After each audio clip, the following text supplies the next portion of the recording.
एक कहावत तो आपने सुनी होगी, एक झूठ को छिपाने के लिए 100 झूठ बोलने पड़ते हैं। मगर आपने शायद ही सुना होगा, एक हत्या को छुपाने के लिए किसी ने 9 हत्याएं कर दी। सुनकर थोड़ा अजीब लग सकता है, मगर ये पूरी तरह सच है। तेलंगाना काम करने गए बिहार के संजय कुमार, वहीं काम करने वाली रफीका नाम की महिला से प्यार होता है। मगर कुछ समय बाद यह प्यार एक ऐसे मोड़ पर पहुंच जाता है जहां एक के बाद एक 9 लाशें गिर जाती हैं।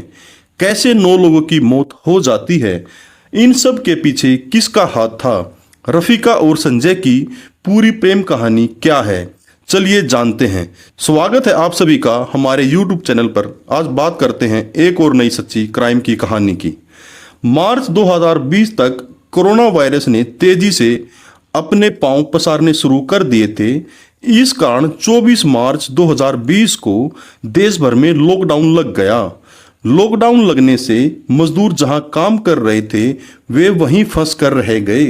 तेलंगाना के गोरियागुड़ा गांव में साईं दत्ता ट्रेडर्स नाम की एक जूट की बोरी बनाने वाली फैक्ट्री थी। फैक्ट्री में काम करने वाले ज्यादातर लोग बिहार और बंगाल के थे, मगर लॉकडाउन की वजह से इस फैक्ट्री का काम ठप हो गया था। यहाँ पर काम करने वाले मजदूर इस फैक्ट्री के अंदर कैद होकर रह गए। पहले का बना माल का स्टॉक अभी फैक्ट्री में ही था। अब मई का महीना आ चुका था। फैक्ट्री के मालिक भास्कर को कुछ बोरी का ऑर्डर मिलता है। ऑर्डर मिलने पर वह अपने ऑटो ड्राइवर को कहते हैं कि फैक्ट्री में जाओ, वहां से बोरी लेकर कस्टमर तक पहुंचा दो। फैक्ट्री में काम करने वाले कुछ वर्कर्स भी फैक्ट्री के अंदर होंगे, वो तुम्हें बोरी दे देंगे। ड्राइवर ऑटो लेकर फैक्ट्री के बाहर आ जाता है, मगर आवाज देने पर कोई आवाज नहीं आई। दूसरा दरवाजा खोलकर भी आवाज दी, वहां से भी कोई आवाज नहीं आई। चारों तरफ सिर्फ सन्नाटा ही सन्नाटा नजर आता है। फैक्ट्री के अंदर किसी को ना पाकर ड्राइवर भागते हुए फैक्ट्री के मालिक भास्कर के पास जाता है और बोलता है, फैक्ट्री के अंदर तो एक भी मजदूर नहीं है, जबकि वहां पर तो कम से कम 10 मजदूर होने चाहिए थे। भास्कर इस बात की जानकारी अपने एक और पार्टनर संतोष को देता है। फिर दोनों कुछ लोगों को लेकर फैक्ट्री की तरफ आते हैं और मजदूरों की तलाश में लग जाते हैं। कई घंटे बीत जाते हैं, मगर मजदूरों का कोई पता नहीं चलता। अब लगभग दिन के 2 बज जाते हैं। कुछ लोग मजदूरों की तलाश करते करते एक कुएं तक पहुंच जाते हैं। जब उनमें से एक व्यक्ति कुएं के अंदर झांकता है तो अचानक जोर से चिल्लाता है। कुछ लोग कुएं में देखते हैं तो सभी के होश उड़ जाते हैं, क्योंकि कुएं के अंदर उन्हें बोरी तैरती हुई दिखाई देती है। पुलिस को तुरंत फोन किया जाता है।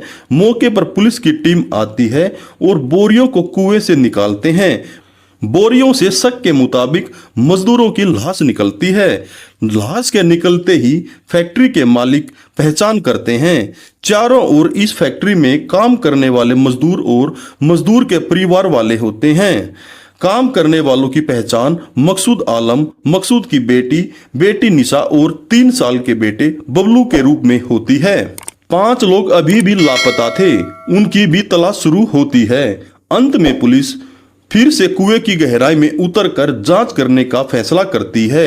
अगले दिन जब पुलिस की एक टीम कुएं की गहराई तक जाती है तो सभी शौक रह जाते हैं, क्योंकि कुएं के तल से एक के बाद एक 500 बरामद किए जाते हैं। मतलब एक कुएं से अब तक 9 लाश निकाली जा चुकी थी। इन 5 की पहचान 20 साल के शाहबाद आलम, 18 साल के सोहेल, 30 साल के शकील और 22 साल की शाम और श्री राम के तौर पर होती है। एक के साथ 9 लोगों की मौत की खबर से पूरे शहर में हंगामा मच जाता है। पुलिस प्रशासन भी हरकत में आकर तेजी से जांच शुरू करता है और समझने की कोशिश करते हैं कि आखिर इतनी बड़ी घटना को किसने अंजाम दिया। हत्याओं का पता लगाने के लिए शवों का पोस्टमार्टम करवाने का फैसला किया जाता है। लंबी जांच पड़ताल के बाद पता लगता है कि 20 मई 2020 की रात फैक्ट्री में काम करने वाले मकसूद के छोटे बेटे शाहबाद का जन्मदिन मनाया गया था। पोस्टमार्टम रिपोर्ट आई तो उसमें कहा जाता है कि सभी की मौत 20 मई की रात 9:30 बजे से लेकर 21 मई की सुबह 5 बजे के बीच हुई है। जब पुलिस कड़ी से कड़ी जोड़ने लगती है तो सभी की मौत इस बर्थडे पार्टी में हुई होगी। पुलिस अपनी जांच और तेजी से करती है और शक के आधार पर पूछताछ के लिए कुछ लोगों को हिरासत में लेती है, मगर पुलिस को कामयाबी मिलती नजर नहीं आ रही थी। वारंगल पुलिस के पास एक अनजान शख्स को 2 मोबाइल फोन मिलते हैं। वो व्यक्ति बताता है कि उसे ये दोनों मोबाइल फोन पास से ही सोनालिका ट्रैक्टर के गोदाम के पास से मिले हैं। पुलिस के लिए इस मामले में मोबाइल का मिलना एक बड़े ब्रेक थ्रू जैसा था। जांच में पता चला कि यह मोबाइल किसी और का नहीं, मकसूद की पत्नी निशा और दूसरा मोबाइल एक मजदूर श्री राम का है। अब पुलिस पास लगे सभी सीसीटीवी फुटेज खंगालना शुरू कर देती है। शुरुआती जांच में पुलिस को दिखता है कि 20 मई की शाम लगभग 6 बजे ट्रैक्टर गोदाम से एक व्यक्ति साइकिल से आ रहा था। फिर वही व्यक्ति 21 मई की सुबह 6 बजे के आसपास फिर से इस सीसीटीवी में घटनास्थल की तरफ जाते हुए दिखाई दे रहा है। जब पुलिस वाले इस साइकिल सवार व्यक्ति की तलाश में लग जाते हैं और कई दिनों की मेहनत के बाद 25 मई 2020 को सीसीटीवी में कैद उस व्यक्ति को कैद कर लेते हैं। गिरफ्तार शख्स की पहचान संजय कुमार यादव के तौर पर होती है, जो बिहार का रहने वाला था। गिरफ्तारी के बाद पुलिस संजय से पूछताछ शुरू कर देती है। शुरुआती जांच में तो संजय किसी भी तरीके से 9 लोगों की मौत में अपना हाथ होने से इनकार कर रहा था। यहाँ तक वो मरने वालों को खुद का दोस्त बताता है, मगर जब पुलिस सख्ती से पूछताछ करती है तो संजय कुमार स्वीकार कर लेता है कि सभी हत्याएं उसने ही की हैं। अब हर किसी के मन में एक ही सवाल था, आखिर इतनी बेरहमी से 9 लोगों की हत्या के पीछे क्या वजह हो सकती है। पुलिस जब पूछना शुरू करती है तो बेहद हैरान करने वाला खुलासा होता है।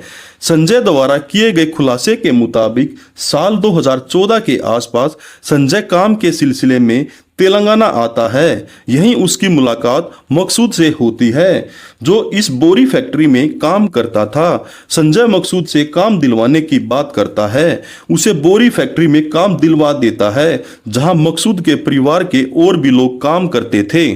संजय के मुताबिक कुछ समय तक वो यहाँ बहुत अच्छे से काम करता है और मकसूद के परिवार का हिस्सा बन जाता है। मकसूद के परिवार में उसकी पत्नी निशा की एक रिश्तेदार रफीका के 3 बच्चे थे। रफीका का तलाक हो चुका था। वह अपने बच्चों के साथ इस फैक्ट्री में काम करती थी। फैक्ट्री में काम करने वाले मजदूरों के लिए खाना बनाया करती थी। संजय और रफीका धीरे धीरे एक दूसरे के करीब आ जाते हैं। दोनों एक दूसरे को दिल दे बैठते हैं। सच्चाई शायद इससे अलग थी, मगर रफीका यही समझती थी कि संजय भी उससे प्यार करता है। दोनों एक दूसरे के इतने करीब आते हैं, साथ रहने लग जाते हैं। कुछ समय के लिए दोनों खुशी खुशी एक दूसरे के साथ रहते हैं, मगर इन दोनों के रिश्तों में कड़वाहट आनी शुरू होने लगती है जब रफीका को शक होने लगता है कि संजय उसकी 16 साल की बेटी पर गंदी नजर रखता है। जब इस बारे में रफीका संजय से बात करती है तो संजय कहता है कि तुम्हारी बेटी है तो वह मेरी भी बेटी है। जब समय बीतता है तो संजय अपनी हरकतों से बाज नहीं आता। इस कारण रफीका संजय पर शादी करने का दबाव बनाती है। पहले तो संजय शादी को टालता रहता है। जब रफीका शादी के लिए जिद करती है तो संजय मान जाता है। शादी से पहले रफीका संजय से कहती है, मैं तुम्हें अपने माता पिता से मिलवाती हूँ। रफीका के माता पिता बंगाल में रहते थे। सब कुछ होने के बाद 6 मार्च को संजय और रफीका पश्चिम बंगाल जाने वाली गरीब रथ ट्रेन में सवार हो जाते हैं। संजय के खुलासे के मुताबिक संजय रफीका को पसंद नहीं करता था, बल्कि वो उसकी बेटी निशा को पसंद करने लगा था। मगर निशा तक जाने के लिए रफीका का इस्तेमाल किया था। लेकिन अब रफीका शादी के लिए जिद करने लगी थी, इसलिए संजय रफीका को रास्ते से हटाने के लिए प्लान बनाता है, वह साजिश के तहत पश्चिमी बंगाल जाने के लिए तैयार हो जाता है। मगर उसके मन में कुछ और ही चल रहा था। जैसे ही संजय और रफीका ट्रेन में बैठते हैं, वो ट्रेन कुछ दूर चलती है। संजय रफीका को छाछ पीने के लिए देता है, लेकिन इस बात से अनजान रफीका कि छाछ में बेहोशी की दवाई मिलाई हुई है। रफीका बड़े आराम से छाछ पी लेती है, मगर छाछ पीते ही वह बेहोश हो जाती है। रफीका के बेहोश होते ही रात के अंधेरे में संजय पहले तो दुपट्टे से रफीका का गला घोंट देता है, और फिर जब ट्रेन आंध्र प्रदेश के गोदावरी जिले के गुडेम पहुंचती है तो यहाँ पर संजय रफीका को चलती ट्रेन से धक्का दे देता है। अगले दिन रेलवे पुलिस रफीका की डेड बॉडी अपने कब्जे से लेकर पोस्टमार्टम करवाती है। रफीका की पहचान भी की जाती है, मगर रफीका की कोई पहचान नहीं हो पाती है। संजय रफीका को ट्रेन से धक्का देने के बाद ट्रेन से उतर जाता है और वापस वाली ट्रेन पकड़ लेता है। संजय वापस जब अकेले फैक्ट्री आता है तो रफीका के तीनों बच्चे अपनी माँ के बारे में सवाल करने लगते हैं। इस पर संजय कहता है, तुम्हारी माँ नानी के घर बंगाल में रुक गई है। इस पर मकसूद की पत्नी निशा रफीका को फोन करने की कोशिश करती है, मगर रफीका का फोन नहीं लगता है। इस पर निशा को संजय पर शक होने लगता है और वो इस बारे में अपने पति से बात करती है। अब मकसूद और निशा मिलकर संजय से रफीका के बारे में पूछने लगते हैं। रफीका के बारे में संजय कुछ बताने की बजाय संजय चुपके से वहां से गायब हो जाता है, मगर लॉकडाउन की वजह से वह कई दिनों तक इधर उधर भटकता रहता है। 15 मई को वारंगल जाता है। यहाँ आने पर मकसूद और निशा एक बार फिर से संजय से रफीका के बारे में पूछते हैं और कहते हैं कि अगर तुमने कुछ भी नहीं बताया तो हम पुलिस में जाकर कंप्लेंट कर देंगे, क्योंकि संजय पहले ही रफीका को ट्रेन से फेंक चुका था। इसलिए उसे डर सताने लगता है कि अगर मकसूद और निशा पुलिस तक गए तो वह पकड़ा जाएगा। इसलिए अब संजय मकसूद और निशा को ही अपने रास्ते से हटाने का प्लान बनाने लगता है। अभी यह इन लोगों को खत्म करने के रास्ते ढूंढ ही रहा था कि संजय को पता चला कि 20 मई को मकसूद फैक्ट्री के अंदर अपने बेटे बबलू का जन्मदिन मनाने वाला है। इसी के बाद संजय मोबाइल पर नींद की गोलियों के बारे में सर्च करता है और फिर बाजार से बड़ी संख्या में नींद की गोली खरीद कर ले आता है। फिर जब सभी लोग जन्मदिन का जश्न मनाने में बिजी रहते हैं, तभी संजय चुपके से किचन में जाकर दाल में एक साथ नींद की गोलियां मिला देता है। लोगों को कुछ भी पता नहीं चलता और सभी बड़े आराम से खाना खा लेते हैं, मगर खाना खाते ही सभी बेहोश हो जाते हैं। जब सभी लोग मौत के मुंह में पहुंच जाते हैं, तब संजय एक एक करके सभी को पहले बोरी में भरना शुरू करता है और फिर एक एक करके उन सभी को खींचकर पास में ही मौजूद पुराने कुएं में लाकर डाल देता है। पुलिस पूछताछ में संजय यह भी बताता है कि खाना खाने के बाद उनमें से कोई भी मरा नहीं था, बल्कि सभी की सांसें चल रही थी। फिर भी उसने सभी को बोरी में डालकर कुएं में फेंक दिया। मकसूद के परिवार के 6 सदस्यों के अलावा बिहार का रहने वाला श्री राम श्याम तथा त्रिपुरा का शकील भी था, जो मकसूद की ही फैक्ट्री में काम करता था। पुलिस जब और आगे जांच पड़ताल करती है तो कई हैरान कर देने वाले खुलासे होते हैं। जैसे रफीका का शक होने लगता है कि संजय उसकी बेटी के करीब जाने लगा है। रफीका का यह शक पुलिस जांच में सही साबित होता है। दरअसल पुलिस जब संजय के मोबाइल की जांच पड़ताल करती है तो खुलासा होता है कि वास्तव में संजय ने रफीका की 16 साल की बेटी की इज्जत लूटी थी और मोबाइल में रिकॉर्ड किया था। इन सभी खुलासे के बाद संजय पर पोक्सो एक्ट के तहत भी मामला दर्ज किया जाता है। इसके अलावा उस पर कुल 10 लोगों की हत्याओं का मुकदमा भी होता है।